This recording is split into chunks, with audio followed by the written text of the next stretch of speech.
I guess the last thing we want to say is just raise the possible objection that people say, well, if you're now going to advocate preferential treatment of women or other groups, then obviously you're not judging on merit, you're discriminating, you're selecting people according to gender, which is exactly what we're asking not to do. We're saying, oh, don't just select men because they're men, select the best candidate. But I guess one thing to remember is that our judgments are already biased in that way, unconsciously. We're consciously and unconsciously biased in that way anyway. So what we want to try and do is to try and be aware of the bias and then try and break the bad habits of bias so we can make better decisions. And I'm not just saying this because those will be better decisions for the candidates who are suffering from implicit bias, suffering from stereotype threat and suffering from the outcomes of implicit bias, but also because what we want to do ultimately is have the best person in the job, or the best student to win the philosophy prize, or because we want to have a world that is meritocratic and where justice is the main consideration. So I think it's not just that we're saying this because we want to help, as it were, the people who are the subject of implicit bias and stereotype threat, but also because we want to ultimately have, bigger pools of ideas when we're thinking about what to do. So have women and other people from other groups willing to voice their opinions and offer their ideas, and because we want to ultimately have, well, in our case, an inclusive and welcoming department, but also one that kind of operates on the basis of justice. So I think Richard will now close, and then we'll hand over to you to hear your thoughts, just by saying a little bit about what we've done specifically in the department to mitigate implicit bias and stereotype threat. Yeah, so these phenomena have been known for quite a long time. But recently philosophy, recently I'm sort of talking last 10, 15 years, recently philosophy has, the philosophy sort of profession, sort of wider, people doing philosophy at universities and institutions across the world have really started talking about this sort of en masse. There was always a group who were had identified this problem and were fighting to address it. But recently, it's really taken on very broad support in the philosophy profession. There's been a lot of sort of soul-searching about the profession as a whole, about what we can do to try to sort this out. So some of the sort of mitigation strategies that Abby talked about are exactly the sorts of things that we should try to do. So the question arises, but what have we done within the department? How have we tried to do this? So on the undergraduate side, so some of this stuff is sort of process-based. You always imagine that in activism, everything you do is going to have a sort of excitement and sort of be sort of interesting. Campaigns for social justice, but it turns out that actually some of the stuff you have to do is just incredibly boring bureaucratic stuff, where you sort out the right process to stop these things.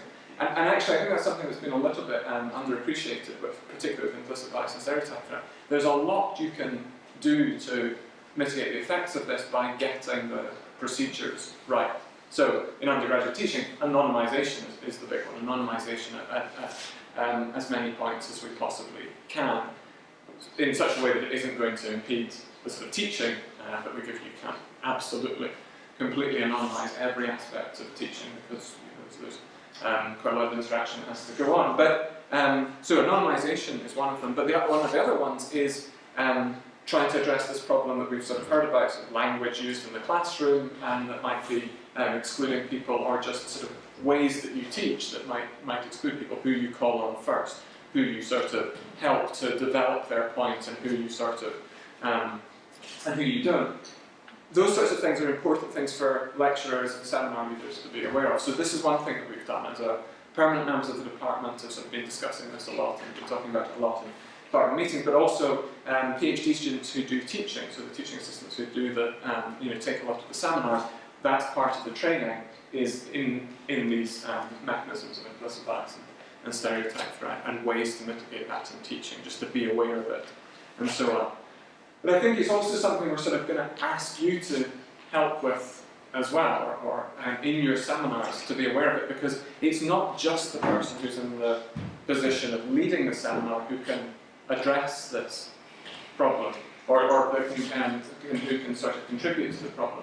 Also, language used by your colleagues, your peers, your other undergraduates in your seminars can contribute to this. So obviously overtly racist or sexist language is going to contribute to this, but not just that, and that's a crucial thing I think to realise. Don't be complacent because you sort of feel like, I'm not a sexist or a racist or homophobe. I'm not going to say anything that's sort of overtly dismissive of people from those groups. But that's not the only way that you can undermine someone's ability to engage in the classroom. In a seminar room, everyone's got to feel completely comfortable and able to contribute, and that can be undermined by people using certain sorts of language and, say, interrupting points and so on. So this is not something you sort of, I think it's probably not helpful to obsess over in a seminar, but to be aware of it constantly and sort of be reflecting on your behaviour in seminars in order to try to help that. So I think that's a couple of things. Other things we've tried to do, because our events like this is sort of very explicitly to do with it, but also when we're running our department seminars and those sorts of things, things that I send out these endless weekly emails about advertising these research events, is trying to ensure that the roster of speakers is balanced, is diverse, draws not just from the white men of philosophy, of which there are many. We try to make it, and that's one way in which we can try to change stereotypes. Also trying to make our reading lists as diverse as possible. Okay? Because for you as for the undergraduates in the room, your stereotype for what a philosopher is like will be in part built up by what we give you as your reading lists. If we give you this reading list for your course on metaphysics that's just 100 papers by old white men, then that's going to be unconsciously what you get as your stereotype for a philosopher, inevitably, because that's your main sort of route into it.